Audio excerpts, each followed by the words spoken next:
And for more on the latest developments, I want to bring in William Taylor, former U.S. ambassador to Ukraine. Ambassador, welcome. Thanks for taking the time. Thank you, Phil. Good to be here.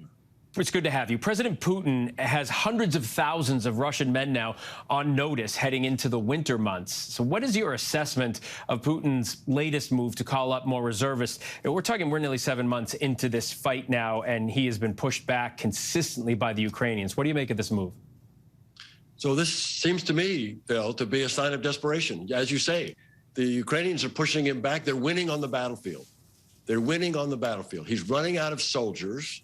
He thinks by instituting this draft or this call-up, he may be able to replace these soldiers that he's losing day after day on the battlefield. And so this is a sign that he is not winning. This is an attempt to change the subject. He's got a problem domestically, Phil. I mean, he's got problems on his right and his left. His announcement of this mobilization has sent people fleeing from the country. Yeah, and I would imagine it's making some of the population there in that country look at this differently. Oh, now my son might have to go because people aren't coming back. Maybe that makes people think, okay, this isn't exactly how Russian media has been portraying it. Putin is supporting annexation referendums, that Moscow officials have planned to hold in occupied Ukrainian territory there in the east of the country. These votes are likely to be obviously not free, not fair. And the UN yesterday, President Biden accused Russia of significant violations of the UN Charter. Talk about the significance of these referendums, because you can say they're not free and fair, but there's a price to pay here for a lot of people. There is a price to pay. They won't be free and fair. The model, of course, is what they did in Crimea in 2014, when they illegally annexed Crimea, and then shortly thereafter had, again, one of these sham referenda, which at the point of guns, literally at the point of guns, people were forced to vote. Even that, they didn't vote in favor of joining Russia. Even under those circumstances, under circumstances of occupation, the Crimeans did not vote for it. But the Russians said that 97% of the people in Crimea voted to join Russia. Just ludicrous. That's what will happen in these sham referenda as well. The Ukrainians, even more so now than before, do not want to join Russia. The Ukrainians, like the rest of the world, know that these are meaningless in any legal sense. They mean nothing, and Ukrainians are now fighting for their existence in any case. They will continue to fight for their existence. They're not going to change what they're fighting for, or how they're fighting, how hard they're fighting, just because there's some sham referendum. No, they'll continue to try to push the Russians out of their country, which is what they've been doing in the north around Kharkiv. So they know they can do it. They know the Ukrainians can do it, so the Ukrainians will continue to do it. You ask about the international effect. Again, no one will recognize these. This is for a domestic audience. This is because Putin is losing support for this war, that he wants to do some sleight of hand that says, well, actually, this is really Russia.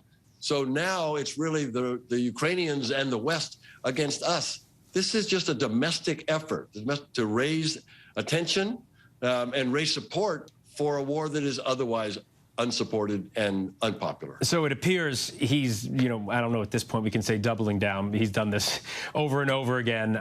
But I ask this question because almost every time something happens like this, we do ask the question. Maybe it's because, the world is hoping that the answer will change. But is he looking for, does he have a way to negotiate out of this? He is looking for, I think you're exactly right, Phil. I think he is looking for a way out. It's not obvious how he gets there. What is obvious is that he can control what Russians think.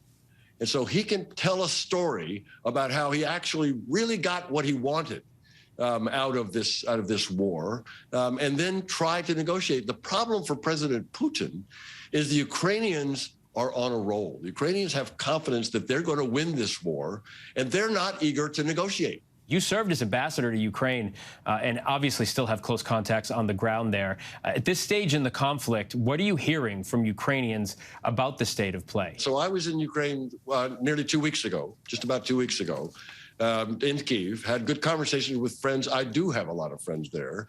And they were telling, this was when the counteroffensive was really getting started. And they were very elated. They were ecstatic at the sign of this kind of success, military success. So they are very high. Their morale is high. They are absolutely convinced they are going to win.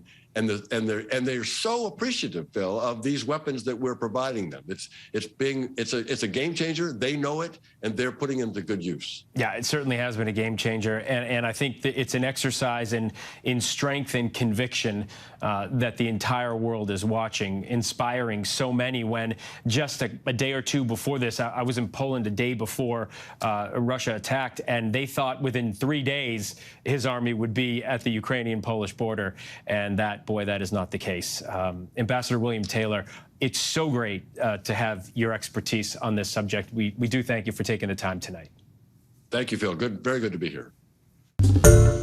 Hi, everyone. George Stephanopoulos here. Thanks for checking out the ABC News YouTube channel. If you'd like to get more videos, show highlights, and watch live event coverage, click on the right over here to subscribe to our channel. And don't forget to download the ABC News app for breaking news alerts. Thanks for watching.